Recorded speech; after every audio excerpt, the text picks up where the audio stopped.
Welcome to Dicta, your weekly dose of law school and bar exam info.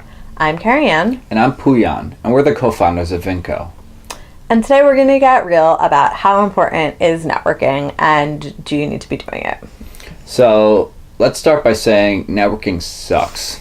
It's like the worst ever. We're not really big fans of what I would consider to be traditional networking. Right, and what is that? That is your law school throwing a meet the judges event or something like that, where there's food, there's like sometimes alcohol, and you just basically walk around with like a glass in your hand, shake people's hands, introduce yourself, and super high stress, high awkward situation where everyone puts a fake smile on their face. That's what we consider to be traditional networking. Yeah, that's what law school teaches you networking is.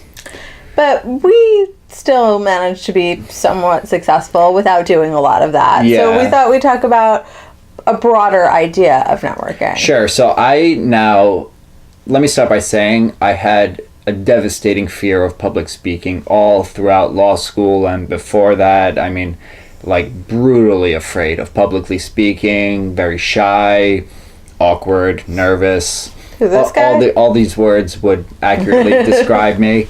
But now I network every day. I have to build my business. It's not an option. And it's really, you kind of fake it till you make it. For example, I do immigration law. I practice Spanish all the time. I go into a store to buy some tacos. I try to do it in Spanish. They'll ask me, why are you speaking why are you trying to speak Spanish? Why are you butchering our language? and I say, well, I'm an immigration lawyer. I like to practice. And then they're like, oh, you're an immigration lawyer. Everyone in our restaurant needs an immigration lawyer. Do you have cards? And I say, well, just so happens that I do. And then I strike up a conversation with them. You have to walk a fine line. But it's about, the point there is it's about like person to person. Yeah, contact. exactly. It's not necessarily building relationships. We're more about networking with potential clients in some ways than we are with other attorneys. But I also think we kind of have a cool built-in network of attorneys from our post-grad fellowship that we did. Yeah, so we kind of totally have a nice situation where we have a referral sources, people we can refer to, people who refer to us. So we're not networking necessarily for that specific reason. And from my end, I don't do a lot of the lawyering anymore in our law firm. I'm more focused on helping you pass the bar exam.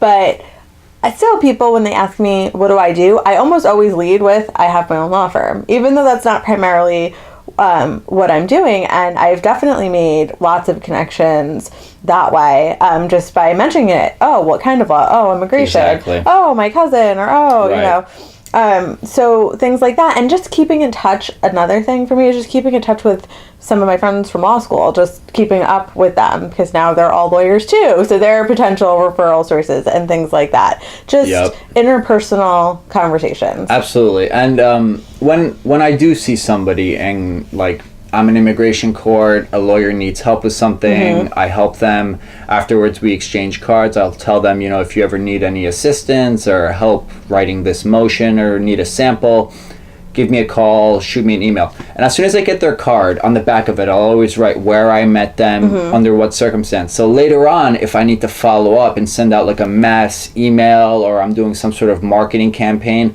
I'll know exactly how I met them and I can tailor each specific email specifically to that person. I mean, that's a little beyond the scope of this video, but no, I mean, it's the general idea that our networking is happening all the time. Yeah. It doesn't have to be limited to a networking event. And actually, this seems like a good time to plug Cliff's group, Young Attorney Network. We do a lot of networking on Facebook. Yeah, absolutely. I mean, millennials at our core, right? But it's a great Facebook group called Young Attorney Network. So if you are a law student or a young attorney and want to join, just search that on Facebook and request access. And it's a great place for referrals, like to stand out. And anytime somebody asks a question about immigration, Puyan's always on there saying like, I can help you. Let me give you some free advice. And but it's all different kinds of law, and so it's not just limited to a room, right, or even in person. Yeah, I'm not sure they can just search it. If you can't find it, contact us, and we'll add you to the group. We'll find you. We'll make it happen.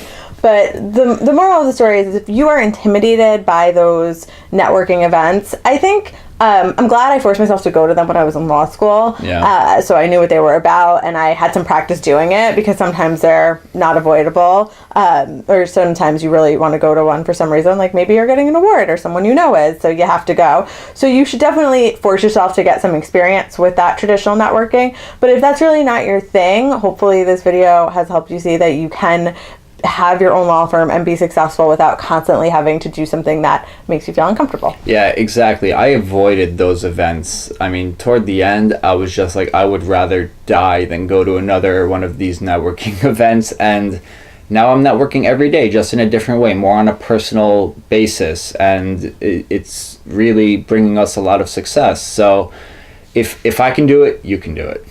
That truer words have never been spoken. So hopefully this has made you feel a little bit better about networking, and we will see you next week.